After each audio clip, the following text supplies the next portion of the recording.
ब्रह्मसूत्र ब्रह्मसूत्र ग्रंथ में page number 575 और 575 पेज के ऊपर से 5 नंबर की पंक्ति है। अंतिम शब्द आया है 5 नंबर की पंक्ति में, वहां से यद्यपि नित्यत्वे द्वितीयं कारणम उक्तम अनित्यम इति च विशेषतः प्रतिषेधाभावः इति।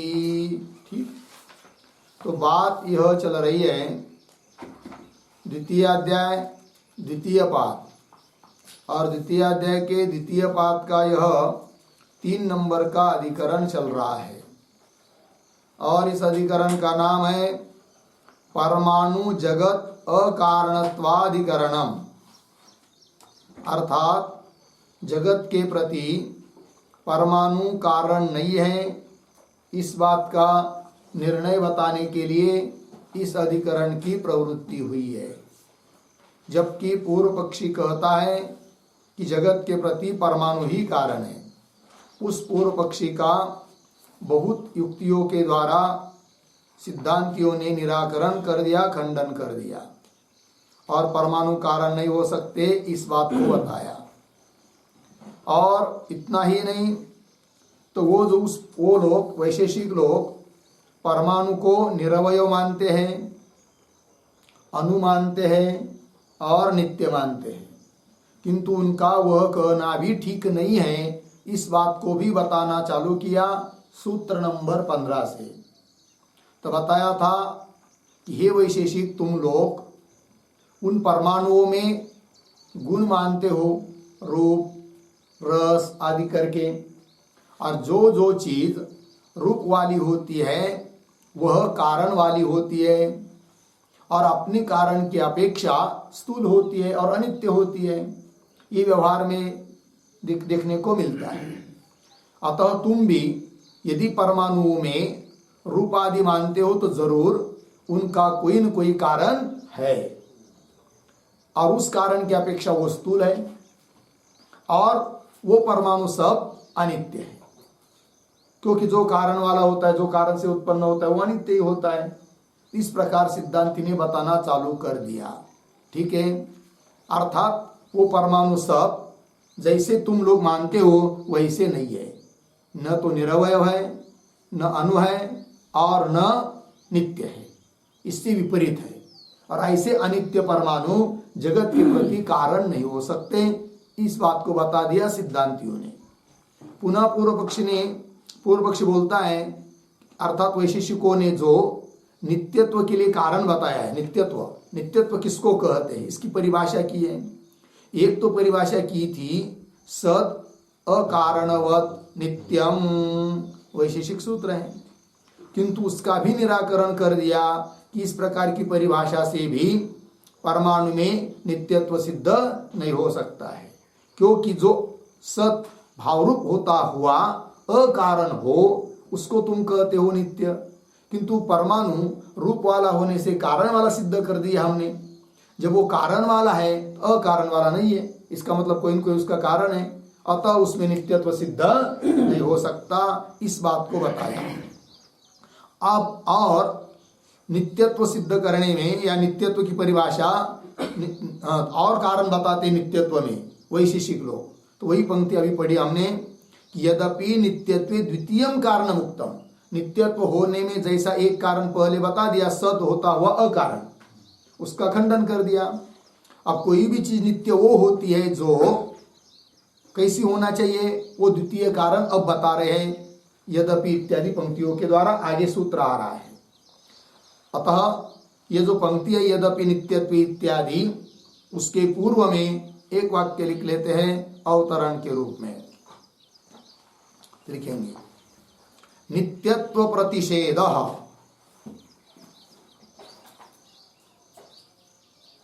नित्यत्व प्रतिषेध सप्रतियोगिकः,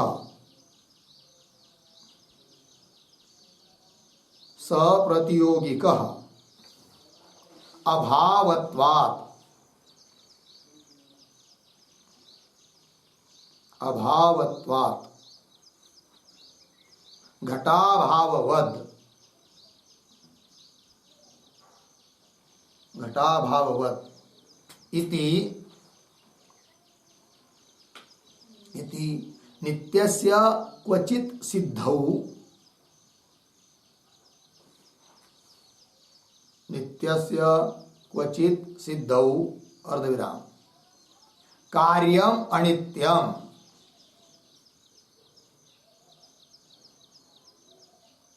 कार्यम अनित्यम इति विशेषतः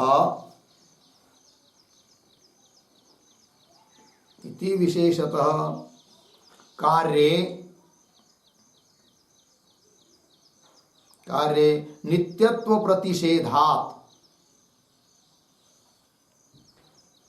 नित्यत्व प्रतिषेधात् अर्धविराम कारणभूत परमाणुषु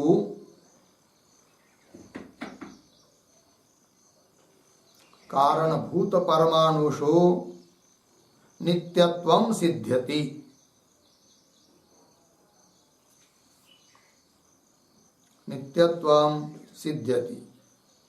अर्धविराम अन्यथा प्रतियोगी अभावे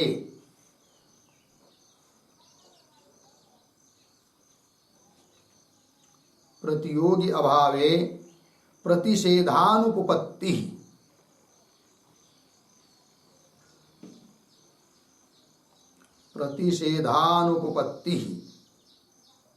इति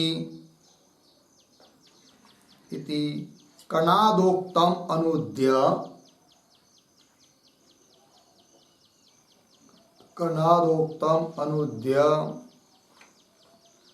अन्यथा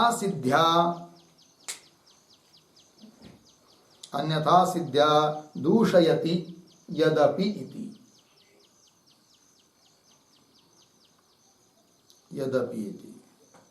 ठीक है। देखो भाई अर्थ तो कह रहे हैं नित्यत्व प्रतिषेध, नित्यत्व का निषेध अर्थात नित्यत्व का अभाव, सप्रतियोगी का जरूर प्रतियोगी वाला है। क्यों? अभाव होने से जो अभाव होता है उसका जरूर कोई न कोई प्रतियोगी होता है। जैसे घटाभाव का प्रतियोगी घट, पटाभाव का प्रतियोगी पट, उस प्रकार नित्यत्व प्रतिषेध अर्थात नित्यत्व का अभाव उसका प्रतियोगी नित्यत्व ये हो जाता है। तो वही कह रहे नित्यत्व प्रतिषेध सप्रतियोगी का अभावत्वात् घटाभाववत् इति, इस अनुमान से नित्यत्व धर्म वाला नित्य क्वचित सिद्ध हो, कहीं तो है ये बात सिद्ध हो जाती है, कोई तो नित्य है। अच्छा, और आगे कार्यम अनित्यम, कार्य जो घटा दिया है वो अनित्य है।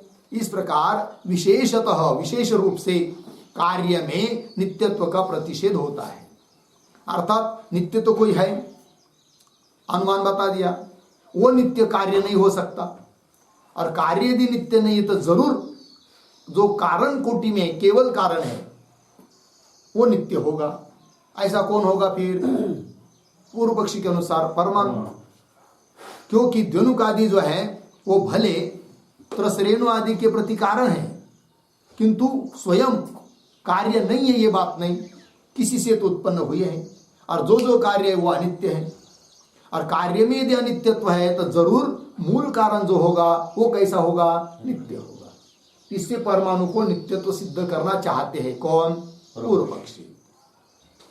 कार्यम अनित्यम इति विशेषतः विशेष रूप से कार्य में नित्यत्व प्रतिषेधात्, नित्यत्व का प्रतिषेध कार्य में होने से फिर कौन सिद्ध होगा नित्य करके? कह रहे आगे कारणभूत परमाणुषु नित्यत्वम सिद्ध्यति। कारणभूत जो परमाणु है उसमें नित्यत्व की सिद्धि करते हैं वो लोग। अन्यथा यदि ऐसा नहीं मानेंगे तो प्रतियोगी अभावे प्रतिषेध अनुपपत्ति, यदि नित्य नाम की कोई चीज जगत में नहीं रहेगी तो घटाधिक अनित्य है यह नहीं कह पाएंगे। क्योंकि अनित्य का मतलब नित्यत्व का अभाव, और नित्यत्व का अभाव तब बोला जाता है जब उसका प्रतियोगी कहीं तो हो। कोई चीज नित्य हो तभी तो बोल सकते वो तो भले नित्य हो, लेकिन ये क्या है, अनित्य है।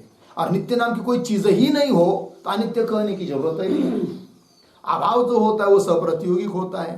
ठीक वही कह रहे, अन्यथा प्रतियोगी अभाव है। प्रतियोगी जो नित्यत्व है वो यदि दुनिया में विद्यमान ही न हो तब प्रतिषेध की अनुपत्ति, नित्यत्व अभाव अर्थात अनित्यत्व, इसकी अनुपत्ति हो जाएगी।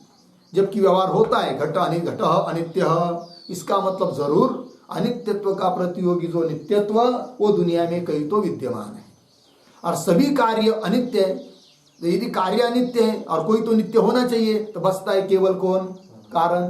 तो वो कौन है, परमाणु, अर्थात परमाणु नित्य है, ऐसा वैशेषिकों का कहना। ठीक, प्रतिषेध अनुपत्ति इति कणादोक्तम, ये जो कणादों का कहना है सिद्धांत है, उसका अनुवाद करके अन्यथा सिद्ध्या दूषयति, तो उसका अनुवाद करेंगे, फिर उसका पुनः उसको खंडन करेंगे कौन, सिद्धांती, अन्यथा सिद्धि दिखाकर। वो कैसे, वो सब एक एक बात आ रही है यद्यपि इत्यादि पंक्ति से। तो भाष्य पंक्ति को देखिए, यद्यपि नित्यत्वे द्वितीयम कारणम उक्तम, कोई भी चीज नित्य तब नित्य होने में दूसरा कारण बता रहे हैं।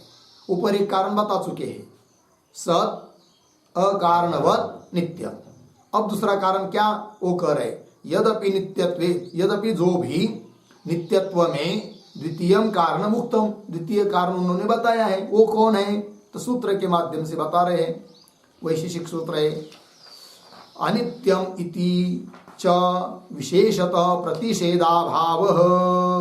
ठीक, अनित्य है जैसे घट अनित्य है, इस प्रकार विशेषतः विशेष रूप से जो प्रतिषेधाभाव, ठीक है ना, वही है नित्यत्व को सिद्ध करता है। ठीक है ना, प्रतिषेध निषेध का अभाव। ठीक है, अनित्यमिति च विशेषतः प्रतिषेधाभाव, निषेध का अभाव है। कहाँ पर, जैसे घटादियों में तो अनित्यत्व है, उसमें तो विशेष रूप से अनित्यत्व बताया जाता है, जो कार्य होता है वो अनित्य होता है।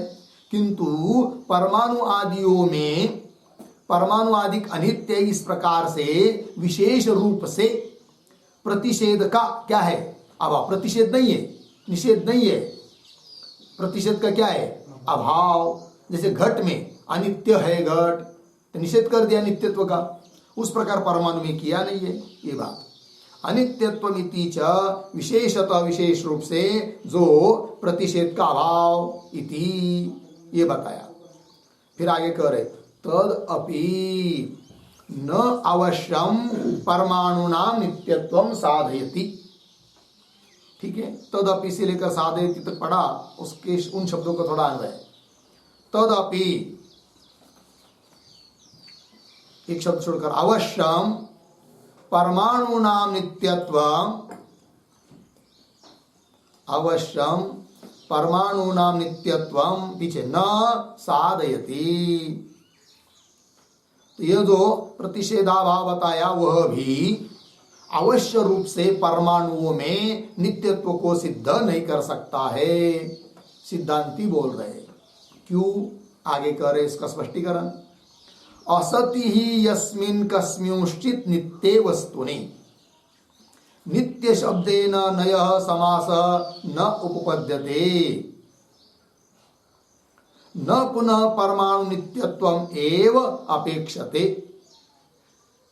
ठीक, पंक्ति देखिए भाई, तो ये जो असति इत्यादि है ना, उपपद्यते तक थोड़ा शब्दों का अन्वय, ही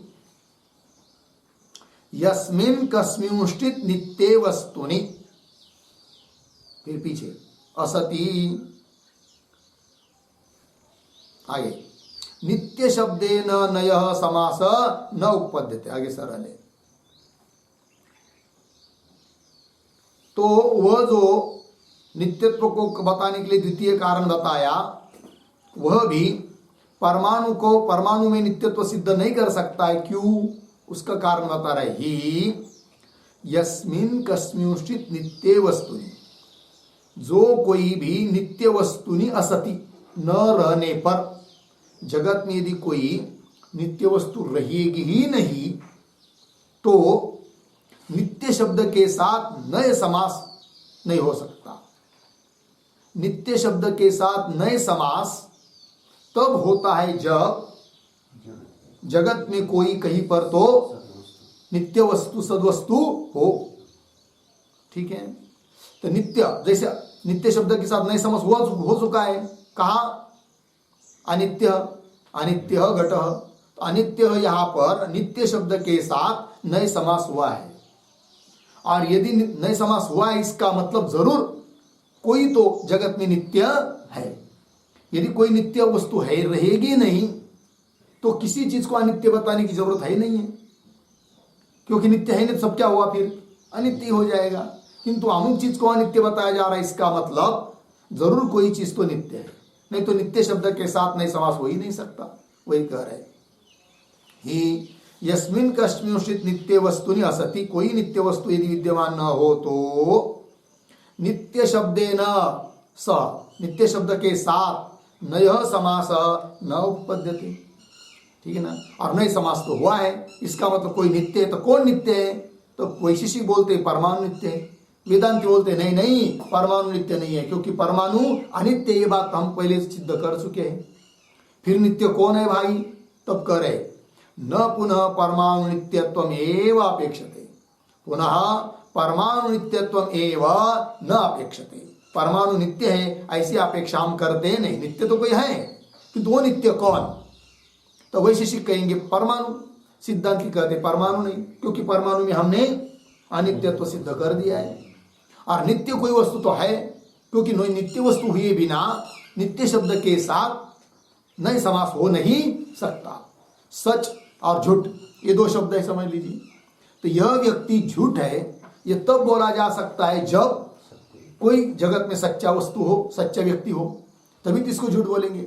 और कोई सच्चा व्यक्ति है ही नहीं, समझ लीजिए, तो इसको क्यों झूठ बोलेंगे? फिर सभी झूठ हो तो उस प्रकार फिर नित्य वस्तु कोई तो है, लेकिन वो कौन है फिर नित्य वस्तु? तब कह रहे सिद्धांति तच्च अस्ति एव नित्यम परम कारणम ब्रह्म। मिल गया? देखिए थोड़ा अन्वय, तच्च नित्यम परम कारणम ब्रह्म, पीछे अस्ति एव। तच्च वह नित्य कौन है फिर? नित्य ऐसा परम कारण। एक होता है कारण, एक होता है परम कारण। ठीक है कि नहीं? जैसे घट के प्रति कपाल कारण है, लेकिन वो परम कारण नहीं है, क्योंकि उसका भी कोई कारण है। मिट्टी, मिट्टी से कपाल बनते या कपालिका से कपाल बनते हैं। ठीक है ना? फिर परम कारण मतलब वो कहते हैं कि जिसका कोई कारण नहीं है और वो सबका कारण हो, उसको कहते हैं क्या? परम कारण। जैसे वैशेषिकों की परमाणु परम कारण है, किंतु वेदांत मत में परमाणु परम कारण नहीं है। तो परम कारण कौन है वेदांत मत में? एकमात्र ब्रह्म है, जो सबके लिए कारण है और उसका कोई कारण नहीं है।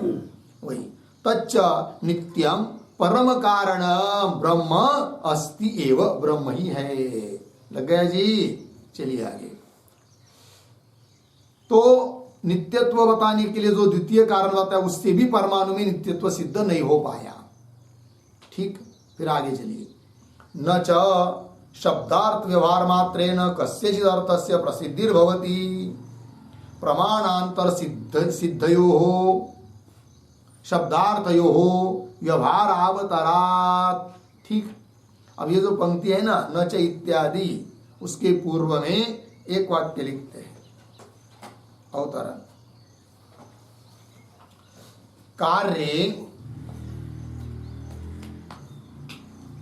कार्य नित्यत्व प्रतिषेध व्यवहारम, नित्यत्व प्रतिषेध व्यवहारम अंगीकृत्य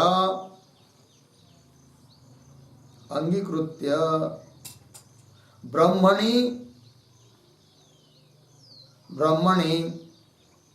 प्रतियोगी प्रसिद्धि उक्ता, प्रतियोगी प्रसिद्धि उक्ता। कौन उसमें लिखिए ब्रह्म प्रतियोगी रूप से,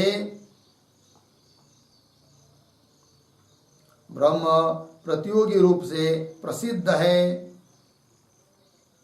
यह कह दिया,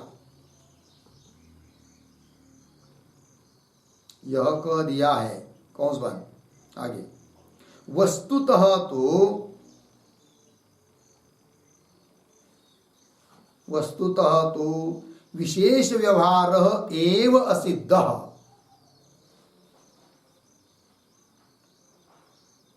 विशेष व्यवहार एव असिद्ध, अर्धविराम।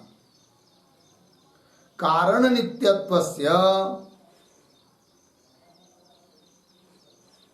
कारण नित्यत्वस्य प्रमाणांतरेण,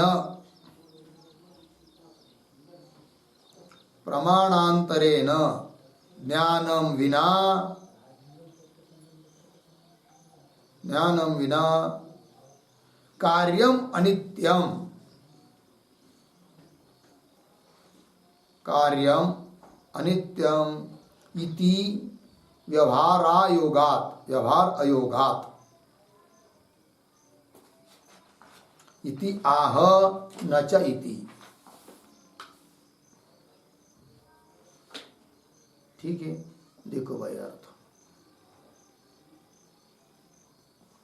कार्य नित्यत्व प्रतिषेध व्यवहारम अंगीकृत्य, कार्य में नित्यत्व है क्या?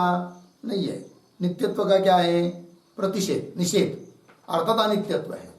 तो कार्य में नित्यत्व प्रतिषेध व्यवहार होता है घटादि में, है कि नहीं? तो अंगीकृत्य, अंगीकार किया, घट कैसा है? नित्यत्व का अभाव वाला है, अर्थात नित्यत्व का अभाव वाला है, मतलब उस अभाव का प्रतियोगी कोई नित्यत्व है। वो नित्यत्व वाला नित्य कौन है फिर? तो ब्रह्म है, ये तो बता दिया। ठीक, तो व्यवहार से नित्यत्व सिद्ध कर दिया, नित्य वस्तु है ये सिद्ध कर दिया। व्यवहार शब्द प्रयोग, कौन शब्द प्रयोग? निषेध रूप शब्द प्रयोग। घटः अनित्य किंवा घटः नित्यत्वाभावान इत्यादि शब्द प्रयोगों से सिद्ध कर दिया। तो जरूर प्रतियोगी रूप में कोई तो नित्य है, और वो नित्य कौन है? ब्रह्म, ये सिद्ध कर दिया। किंतु इतने व्यवहार मात्र से कोई नित्य वस्तु सिद्ध होती है, यह बात नहीं। वस्तुतः देखा जाए तो अन्य प्रमाण के द्वारा कोई नित्य है ये सिद्ध होता है, तब यह अनित्यादि व्यवहार होता है। यह नहीं कि अनित्यत्वादि व्यवहार घटादि में हो रहा है इसीलिए नित्यत्व सिद्ध है, ऐसी बात नहीं। नित्य वस्तु की सिद्धि केवल इस व्यवहार मात्र से होती है, ऐसी बात नहीं। ये बात कार्य नित्यत्व प्रतिषेध व्यवहार पहले अंगीकार कर लिया, अंगीकृत्य, फिर क्या किया? ब्रह्मणि प्रतियोगी प्रसिद्धि उक्ता, ब्रह्म ही प्रतियोगी है उस अभाव का, अर्थात ब्रह्मण नाम की वस्तु नित्य है, ये सिद्ध कर दिया। ब्रह्मणि प्रतियोगी प्रसिद्धि उक्ता, अर्थात ब्रह्म प्रतियोगी रूप से प्रसिद्ध है, यह कह दिया। वस्तुतः तो, किंतु वास्तविकता तो यह है, विशेष व्यवहार एवं सिद्ध, घट अनित्य इत्यादि जो विशेष व्यवहार शुरू में अंगीकार कर लिया और उसके बल पर नित्य वस्तु सिद्ध कर दी। किंतु वस्तुतः देखा जाए तो घट अनित्य इत्यादि विशेष व्यवहार ही असिद्ध है। कब तक? जब तक अन्य प्रमाण से कोई नित्य वस्तु सिद्ध न हो। तो वही कह रहे आगे, वस्तुतः तो विशेष व्यवहार एवं असिद्ध। आगे, कारण नित्यत्वस्य प्रमाणांतरेण ज्ञानम विना कार्यम अनित्यम इति व्यवहार अयोगा, उसी का स्पष्टीकरण कर दिया। कारण जो ब्रह्म है वह नित्य है, यह बात अन्य प्रमाण से, श्रुति आदि प्रमाणों से, है कि नहीं, जब सिद्ध नहीं होती है, वो ज्ञान नहीं होता है श्रुति प्रमाण से, क्या कि ब्रह्म नित्य है। ऐसा ज्ञान जब तक नहीं होता है तब तक घट अनित्य ये व्यवहार ही नहीं हो सकता है। अर्थात अन्य प्रमाण से नित्य वस्तु का ज्ञान पहले होना पड़ता है, फिर घटादि में क्या होता है? अनित्यादि व्यवहार हो सकता है। ठीक है, पहले क्या सिद्ध कर दिया कि घट आदि में अनित्य ऐसा व्यवहार हो रहा है, उस व्यवहार के बल पर हम कह सकते हैं कि अनित्य ऐसा व्यवहार तब होगा जब कोई जगत में नित्य होगा। तो उस व्यवहार के बल पर नित्य कोई है ऐसा सिद्ध करने का प्रयास किया। फिर भले वैशेषिक कहेंगे परमाणु नित्य है, वेदांती कहेंगे ब्रह्म नित्य है, किंतु उस व्यवहार के बल पर नित्य वस्तु की सिद्धि होती है, ये तो ऊपर ऊपर से कह दिया, किंतु वास्तविक स्थिति वो नहीं है। वास्तविक स्थिति यह है कि अन्य श्रुति आदि प्रमाण के द्वारा जब नित्य वस्तु ब्रह्म का ज्ञान हो जाता है तब घटादि में अनित्य ऐसा व्यवहार होता है, न कि उस व्यवहार के कारण नित्य का ज्ञान।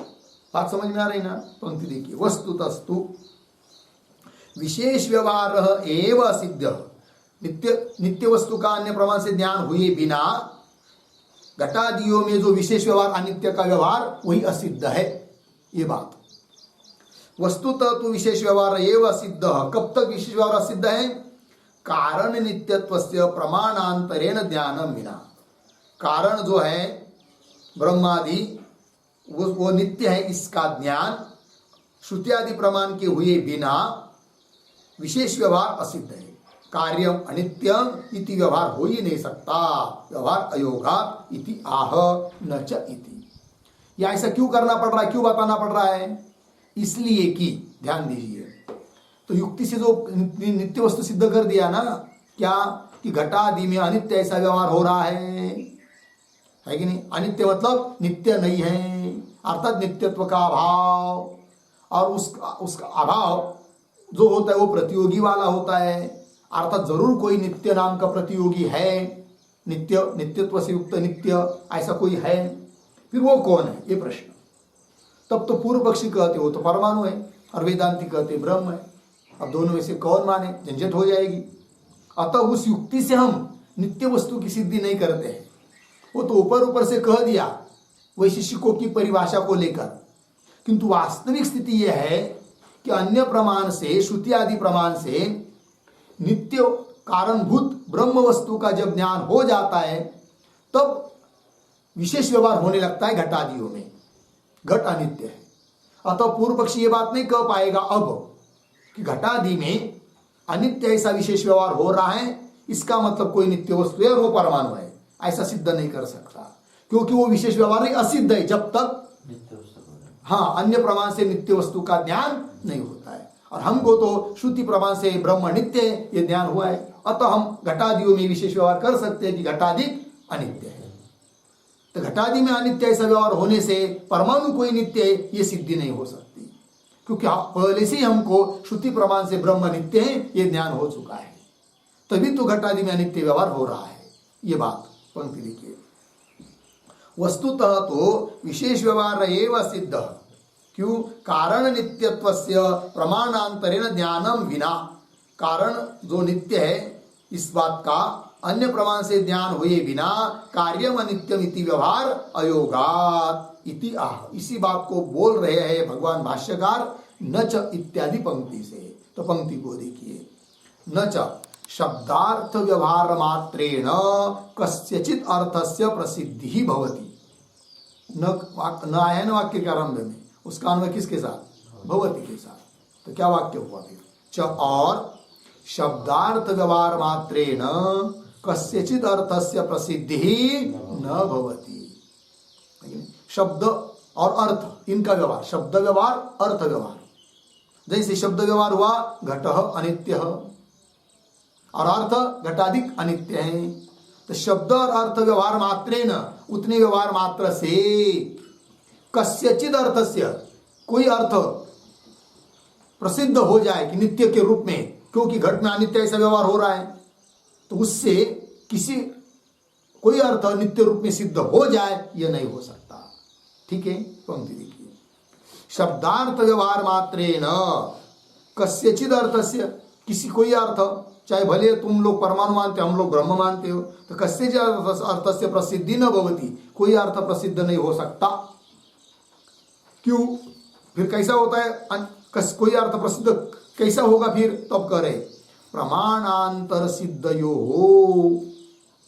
शब्दार्थयो व्यवहार अवतारात। अन्य प्रमाण से सिद्ध जब रहता है शब्द और अर्थ, तब उसको व्यवहार में लाया जाता है। अन्य प्रमाण से क्या होना चाहिए? शब्द और अर्थ सिद्ध होना चाहिए। कि ब्रह्म नित्य है, ब्रह्म यह शब्द उसका अर्थ ब्रह्म वो नित्य है, ठीक है ना। तो प्रमाणांतर सिद्धयो शब्दार्थयो, फिर उस शब्दार्थ को व्यवहार अवतारात, व्यवहार में उसको लाया जाता है, ठीक, ये बात बता दी। तो क्या बात है, तो ये जो पंक्ति है ना अंतिम की, शब्दार्थ व्यवहार अवतारात इत्यादि, उसके ऊपर एक टिप्पणी लिखते थोड़ी सी लिखेंगे।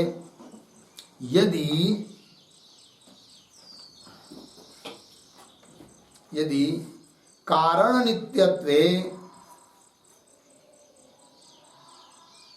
यदि कारण नित्यत्वे प्रमाणांतरम स्यात्,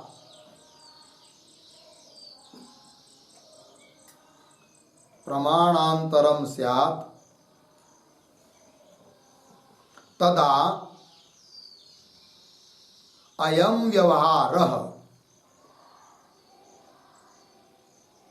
अयं व्यवहारः कौंस में लिखिए, कार्यम अनित्यम इत्यादि व्यवहारः, कार्यम अनित्यम इत्यादि व्यवहारः कौंस बात समूलः भवति, समूलः भवति अर्धविराम। ततः मूल ज्ञानात् प्राग, मूल ज्ञानात् प्राग व्यवहार मात्रात्, व्यवहार मात्रात् न वस्तु सिद्धि, न वस्तु सिद्धि अर्धविराम। वटे,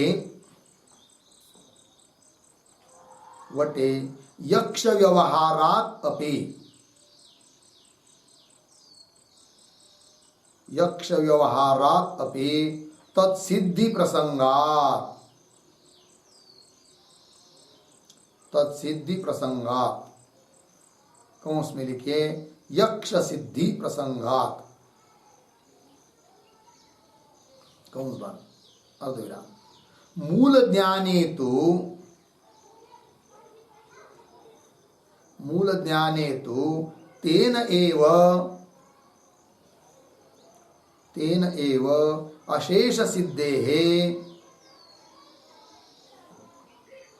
अशेष सिद्धेः व्यवहार उपन्यास, व्यवहार उपन्यास वैयर्थ्यम, व्यवहार उपन्यास वैयर्थ्यम इति भाव बराबर तात्पर्य, ठीक, देखो भैया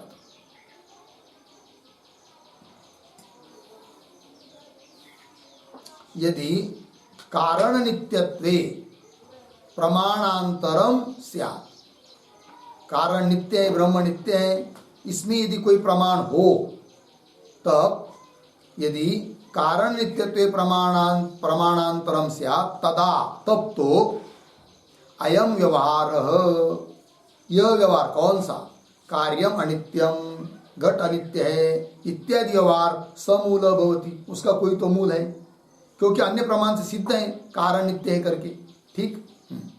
ततः मूल ज्ञानात् प्राक, किंतु मूल ज्ञान कारण नित्य इसके ज्ञान के पहले व्यवहार मात्रा, केवल व्यवहार मात्र से, व्यवहार मात्र से घट अनित्य है, इतनी व्यवहार मात्र से न वस्तु सिद्धि, किसी वस्तु की नित्य के रूप में सिद्धि नहीं हो सकती है।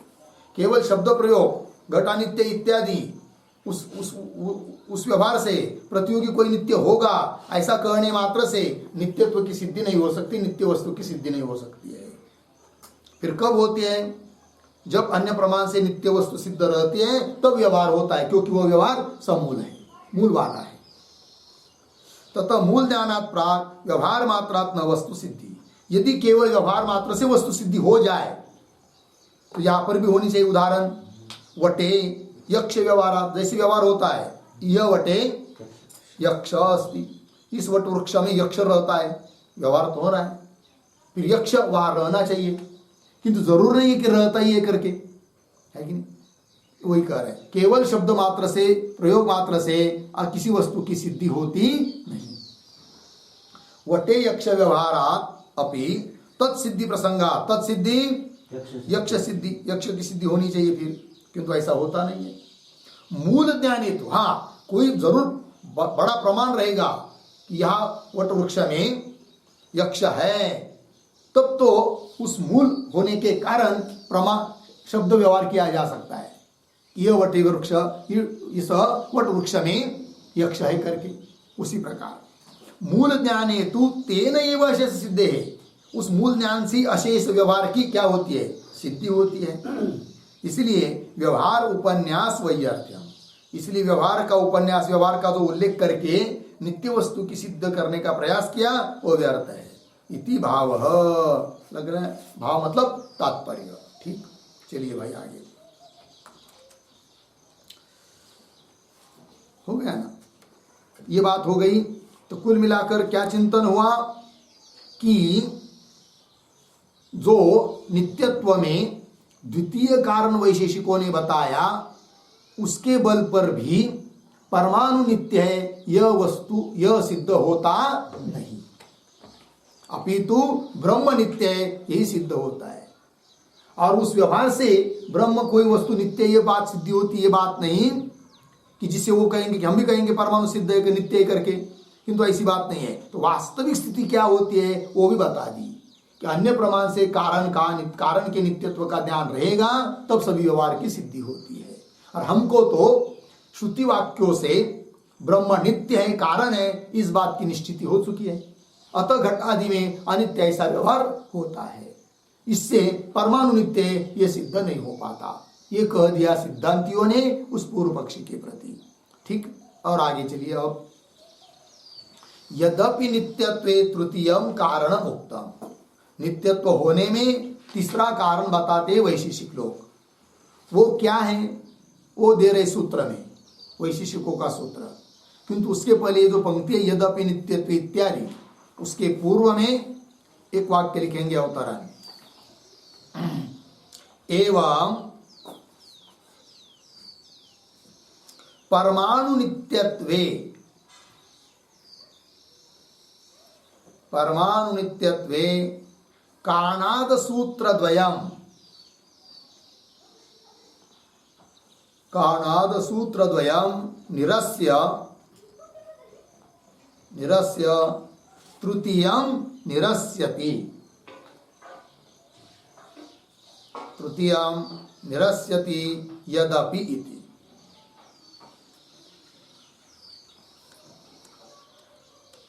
ठीक है। एवं इस प्रकार परमाणु नित्यत्व, परमाणु नित्य इस बात के लिए, इस बात को बताने के लिए कानाद सूत्रद्वयम्, कानादों के दो सूत्र जो ऊपर गए उसका खंडन कर दिया सिद्धांतियों ने। कानाद सूत्रद्वयम् निरस्य, अब तृतीयम निरस्यति, परमाणु नित्य इस बात को बताने के लिए तृतीय कारण भी बताते हैं कानाद लोग। तो वो क्या है वो तृतीय कारण उनका, वो पहले समझ लेंगे, पुनः उसका सिद्धांती निराकरण करेंगे। तो पंक्ति देखिए, यद्यपि नित्यत्वे तृतीयम कारणम उक्तम। ठीक है, परमाणुवादी नित्य है इस बात को बताने के लिए तृतीयम कारणम उक्तम, तृतीय कारण बताया है उन्होंने, क्या, अविद्या च इति, ये सूत्र है उनका 4:1-5। ठीक है, अविद्या च। आगे चलिए, इति तद यदि एवं विव्रियेत, अब अविद्या तद सूत्र, कौन सूत्र, अविद्या च, इस सूत्र का विवरण कैसा करेंगे ये प्रश्न है। तो सिद्धांति कह रहे यदि इस प्रकार का विवरण करते हैं तो किस प्रकार का वो दे रहे आगे, तद यदि एवं, यदि तद यदि एवं विव्रियेत, तद सूत्र यदि यदि एवं इस प्रकार से विव्रियेत, उसका विवरण करेंगे कैसा, आगे दे रहे, सताम परिदृश्यमान कार्याणाम कारणानां प्रत्यक्षेन अग्रहणम अविद्या इति, ये हुआ। तो देखो भाई थोड़ा सा अन्वय, विव्रियेत के बाद परिदृश्यमान कार्याणाम पीछे सताम कारणानाम, आगे सरल है, प्रत्यक्षेन अग्रहणम अविद्या। उन्होंने क्या कह दिया, नित्यत्व में तृतीय कारण कौन बताया, अविद्या। लेकिन वो अविद्या है क्या चीज, उसका विवरण कर रहे आप। यदि इस प्रकार विवरण करते क्या कि परिदृश्यमान कार्याणाम, परिदृश्यमान कार्य घटादि कार्य, परितः दृश्यमान प्रत्यक्ष दिखाई दे रहे कौन, घटादि कार्य, तो जो भी कोई कार्य घट पट त्रसरेणु आदि सब, तो परिदृश्यमान कार्याणाम उन कार्यों का, सताम कारणानाम उन कार्यों का, सताम विद्यमान जो कारण, उन कारणों का प्रत्यक्ष प्रमाण से अग्रहण, प्रत्यक्ष प्रमाण से ग्रहण न होना, इसी का नाम है अविद्या। और इस प्रकार कोई भी कार्य का जो विद्यमान कारण है वह यदि प्रत्यक्ष प्रमाण से ग्रहण नहीं हो रहा है अर्थात अविद्या है, अतः वो कारण नित्य है, ऐसा बोलना चाहते कौन, वैशेषिक लोग। ऐसी यदि व्याख्या करते हैं अविद्या शब्द की, तो जैसे उदाहरण, घट का कारण कपाट नित्य नहीं हो सकता, पट का कारण तंतु नित्य नहीं हो सकता, क्यों, परिभाषा में बैठता नहीं है, नित्यत्व की परिभाषा में। तो नित्यत्व की परिभाषा क्या है, तो परिदृश्यमान कार्य का जो कारण है वह यदि प्रत्यक्ष प्रमाण से ग्रहण नहीं हो रहा है, इसका मतलब उसमें अविद्या है और वो नित्य है। यहां पर परिदृश्यमान कार्य लिया उदाहरण पट, उसका कारण तंतु, वो तो प्रत्यक्ष प्रमाण से ग्रहण होते हैं, अर्थात उसमें अविद्या नहीं है, अतः वो नित्य नहीं है, तंतु नित्य नहीं है। किंतु परिदृश्यमान कार्य जैसे लिया त्रसरेणु, दिखता है वो, है कि नहीं, उसका विद्यमान कारण कौन, दोनों और परंपरा से परमाणु, ठीक है। तो वो परमाणु प्रत्यक्ष प्रमाण से दिखते हैं क्या, नहीं, अर्थात उसमें क्या है, अविद्या है, क्योंकि अविद्या का मतलब क्या, प्रत्यक्षेन अग्रहण। तो और इस प्रकार का प्रत्यक्ष ने अप्रत्यक्ष से अग्रहण जिसका हो रहा है, परमाणु का हो रहा है, अतः परमाणु नित्य है, ऐसा वो कहते हैं।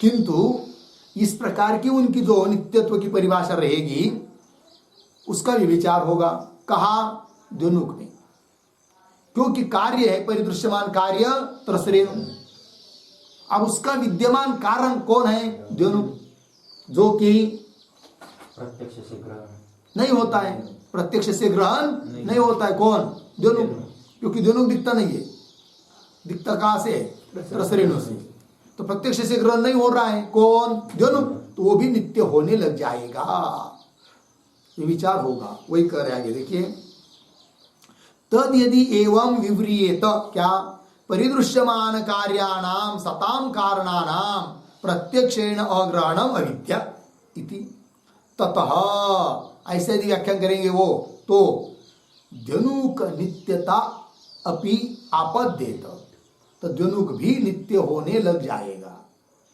जबकि वैशेषिक लोग द्युनुक को नित्य मानते नहीं है। और उसमें तो बैठ जाएगा ये सब बात, जैसे अभी बैठाई दी, परिदृश्यमान कार्य त्रसरेणु, उसका विद्यमान कारण द्युनुक, जो कि प्रत्यक्ष से अग्रहण है, अतः उसको भी नित्य कहना पड़ेगा, फिर ये दोष आएगा, ये कह दिया, ततः द्युनुक नित्यता अपि आपद्येत, लग गया। चलिए, ये जो अंतिम की पंक्ति है ना, ततः द्युनुक नित्यता अपि आपद्येत इत्यादि, उसके ऊपर लिखते एक टिप्पणी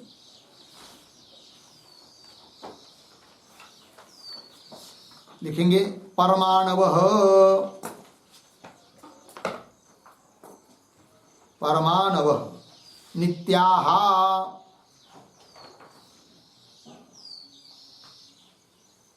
नित्याः परिदृश्यमान कार्यस्य, परिदृश्यमान कार्यस्य कारणत्वे सति, कारणत्वे सति प्रत्यक्षेन, प्रत्यक्षेन अगृह्यमानत्वात्,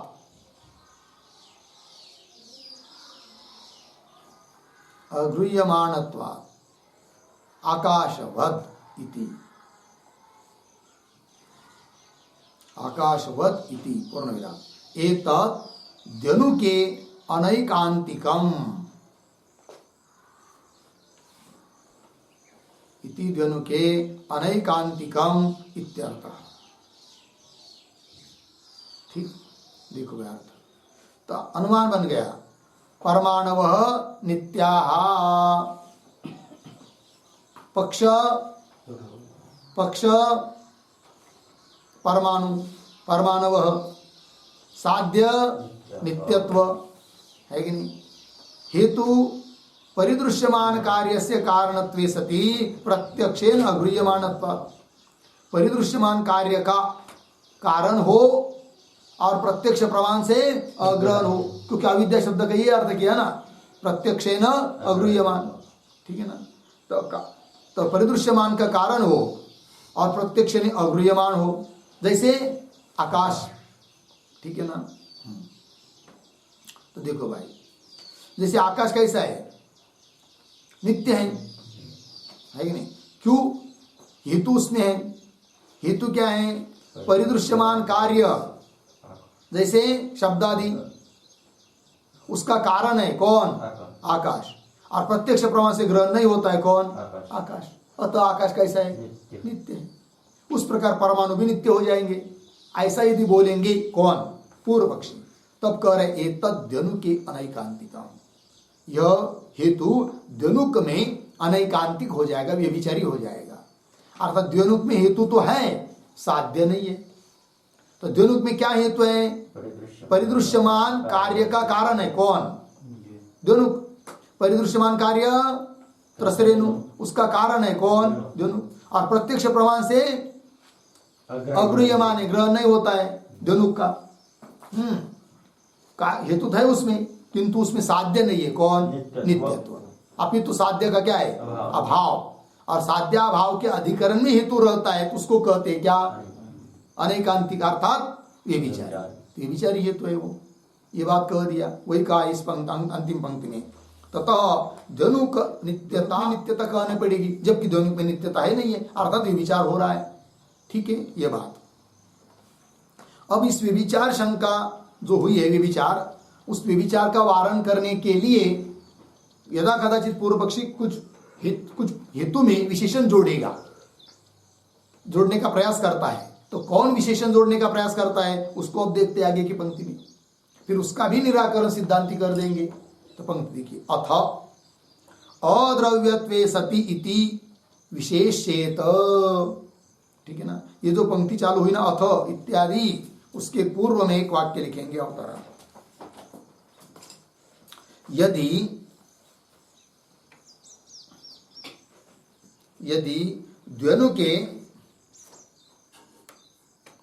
द्यनुके व्यभिचार परिहाराय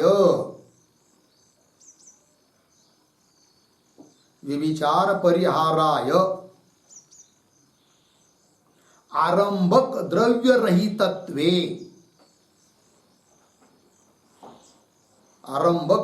रहितत्वे सति, कौंस में लिखिए, जिसका आरंभक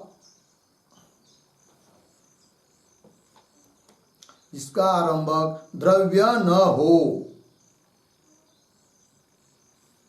हो, कौन सी बात आगे, इति विशेषणाम प्रयुज्येत, इति विशेषणाम प्रयुज्येत अर्धविराम,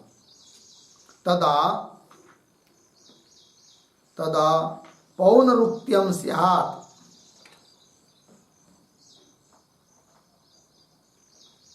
तदा पौनरुक्त्यम स्यात् इति आह अथ इति।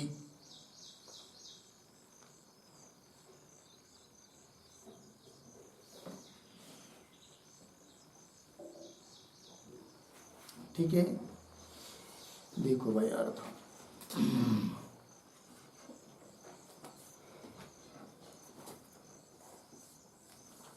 हाँ, क्या लिखा? यदि द्वनुक में भी विचार आया कि नहीं? उस विचार का परिहार करने के लिए द्वनुक के विचार परिहाराय आरंभक द्रव्य रहितत्वे सती, ये विशेषण जोड़ देंगे हेतु में। आरंभक द्रव्य रहितत्व मतलब क्या? तो जिसका आरंभक द्रव्य न हो, जिसको उत्पन्न करने वाला और कोई द्रव्य न हो, ऐसा जोड़ देंगे, तब तो द्वनुक में भी विचार नहीं होगा। ठीक है ना? इति विशेषणम सती इति विशेषणम प्रयुज्येत, ऐसा विशेषण यदि देते हैं तो भले द्वनुक में भी विचार नहीं होगा किंतु पुनरुक्ति होगी, ये दोष आएगा। ठीक है? और विशेष्य व्यर्थ हो जाएगा, ये भी दोष आएगा। वो कैसा दोष आएगा वो आगे बता रहे हैं, किंतु पहले जोड़ के देख लेते हम लोग। हेतु में विशेषण, जिससे कि द्वनुक में जो विचार दिखाया उसका वारण हो जाएगा। तो क्या बनेगा वो? तो अनुमान क्या लिखा था अभी अभी हम लोगों ने? परमाणवः नित्याः परमाणवः नित्याः परिदृश्यमान कार्यस्य कारणत्वे सति प्रत्यक्षेन अगृह्यमानत्वात् आकाशवत्, यह अनुमान है। इसमें और एक जोड़ देंगे, हेतु। हेतु क्या विशेषण? हेतु में एक विशेषण पद दे देंगे, तो कैसा बनेगा फिर? परमाणवः नित्याः आरंभक द्रव्य रहितत्वे सति परिदृश्यमान कार्यस्य कारणत्वे सति प्रत्यक्षेण अगृह्यमानत्वात् आकाशवत्, ऐसा कर देंगे। अब द्वनुक में विचार नहीं होगा, क्योंकि द्वनुक में हेतु जा रहा था, साध्य नहीं जा रहा था ना। साध्याभावत वृत्ति हो रहा था हेतु, है कि नहीं? अब हेतु भी नहीं जाएगा, साध्य का अभाव था ही द्वनुक में, नित्यत्व था ही नहीं द्वनुक में, हेतु भी नहीं जाएगा, तो ये विचार का वारण हो जाएगा। हेतु में क्या जोड़ा? और आरंभक द्रव्य रहितत्वे। हाँ, आरंभक द्रव्य रहितत्वे सति। आरंभक द्रव्य रहितत्वे सति का क्या अर्थ लिखा? हाँ, जिसका आरंभक द्रव्य न हो। आरंभक मतलब उत्पन्न करने वाला, जिसको उत्पन्न करने वाला और कोई द्रव्य न हो। अब द्वनुक को ले सकते हैं क्या? नहीं, क्योंकि द्वनुक को उत्पन्न करने वाला और कोई द्रव्य है कौन? परमाणु। अतः द्वनुक को नहीं ले सकते, और परमाणु को ले सकते हैं। परमाणु में जाएगा ये सब हेतु। परमाणु में कैसा है? परमाणु आरंभक द्रव्य रहित है, अर्थात उसका उत्पन्न करने वाला और कोई द्रव्य नहीं है। और परिदृश्यमान कार्य जो त्रसरेणु, उसका परंपरा से क्यों न हो कारण है कौन? परमाणु। और प्रत्यक्ष से अग्रहण होता है कौन? परमाणु। अतः परमाणु नित्य है, ऐसी सिद्धि हो जाएगी परमाणु में नित्यत्व की सिद्धि। दोनों में विचार भी नहीं होगा। यदि ऐसा बोलने का प्रयास करता है कौन? पूर्व पक्षी, तब उसमें दोष आएगा पुनरुक्ति। वो कैसे आता है? पंक्ति देखेंगे भाष्य में। अथ अद्रव्यत्वे सती विशेषेत, मिला ना? अद्रव्यत्वे सती का अर्थ हम लोगों ने लिया है आरंभ द्रव्य रहितत्वे सती। अद्रव्यत्वे सती का मतलब क्या? आरंभक द्रव्य रहितत्वे सती, अर्थात जिसका कोई आरंभक द्रव्य न हो, यह अर्थ। अतः अद्रव्यत्वे सती विशेषेत, ऐसा यदि हेतु में विशेषण देंगे तो विचार तो वारण हो जाएगा, द्वनुक में विचार नहीं होगा।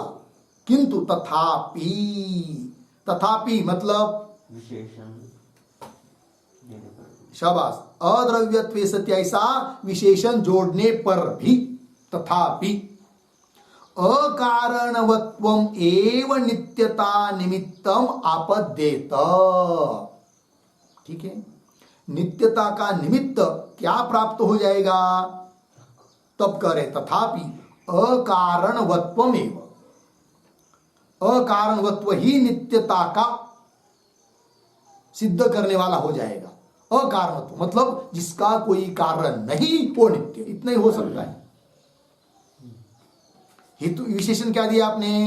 आरंभक द्रव्य रहितत्वे। आरंभक द्रव्य नहीं मतलब क्या? जिसका उत्पन्न करने वाला कोई और द्रव्य नहीं है, अर्थात जिसका कोई कारण नहीं है, यही तो अर्थ हुआ ना। अर्थात जो अकारण है, जो क्या है? अकारण। घट अकारण नहीं है, घट कारण वाला है। दोनों भी कारण वाला है, किंतु परमाणु अकार अकारण वाला है, अर्थात उसका कोई कारण नहीं है। तो अकारणवत्व, इससे ही नित्यत्व की सिद्धि हो सकती है। तो वो विशेष्य व्यर्थ हो जाता है। विशेष्य कौन? अगृह्यमाण, अगृह्य ने क्या है? प्रत्यक्षेन अगृह्यमाणत्व, हेतु में प्रत्यक्षेन अगृह्यमाणत्व, ये क्या हो जाता है? व्यर्थ हो जाता है, विशेष्य व्यर्थ हो जाता है। एक बात। दूसरी बात पुनरुक्ति हो जाती है, क्योंकि नित्यत्व को सिद्ध करने में जो कारण बताए हैं वैशेषिकों ने, उनमें सबसे पहला कारण क्या बताया था? सद अकारणवत। सद होता हुआ जो अकारण है, अर्थात जिसका कोई कारण नहीं है, अकारण है, वो नित्य है। और यहां भी क्या सिद्ध किया जा रहा है, हो रहा है, जिसका कोई कारण नहीं है। तो क्या हुई फिर? विरुक्ति, पुनरुक्ति। जो पहले बात कही वही अब सिद्ध हो रही, पुनरुक्ति हो गई। बात लग रही कि नहीं? पंक्ति को देखिए। तथापि अकारणवत्वम एव, अकारणवत्व ही नित्यता निमित्तम आपद्यते, नित्यता का निमित्त प्राप्त होगा कौन? अकारणवत्व। और क्या होगा फिर? विशेष्य भी व्यर्थ हो जाएगा। उसके ऊपर लिखी फिर आपद्यते है ना, उसके ऊपर एक टिप्पणी, तथाच विशेष्य वैयर्थ्यम, विशेष्य वैयर्थ्यम, कौंस में लिखिए, प्रत्यक्षेण अग्रहणम,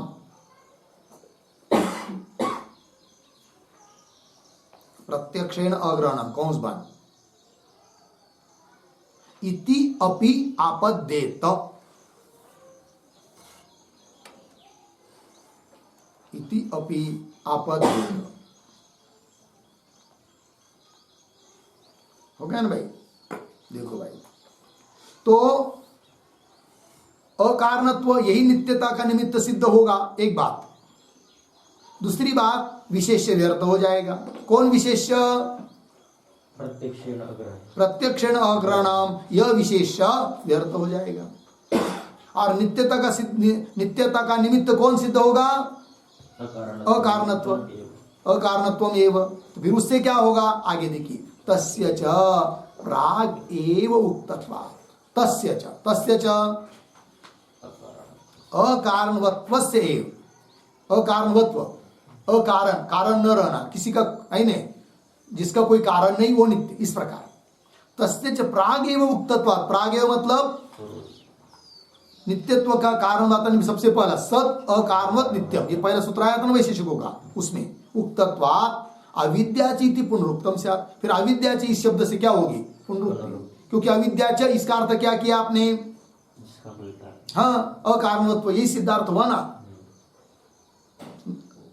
आरंभक द्रव्य रहितत्व अर्थात अकारणत्व, अकारणवत्व यही सिद्ध हुआ अविद्याच इस शब्द से, तो पुनरुक्ति हो जाएगी। अविद्याच इति पुनरुक्तम स्यात्। लग गया जी? ये बात बता दी। अतः कुल मिलाकर क्या निर्णय हुआ कि नित्यत्व के जो 2-3 कारण बताए उसमें से किसी भी का बल, किसी भी हेतु से परमाणु में नित्यत्व सिद्ध नहीं हो सकता है। लग गया? चलिए आगे। अथापि, मिला? अभी होगा तो नहीं पूरा,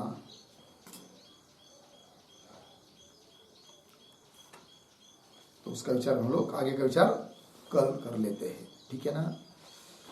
ओम पूर्णमदः पूर्णमिदं पूर्णात् पूर्णमुदच्यते पूर्णस्य पूर्णमादाय पूर्णमेवावशिष्यते। ओम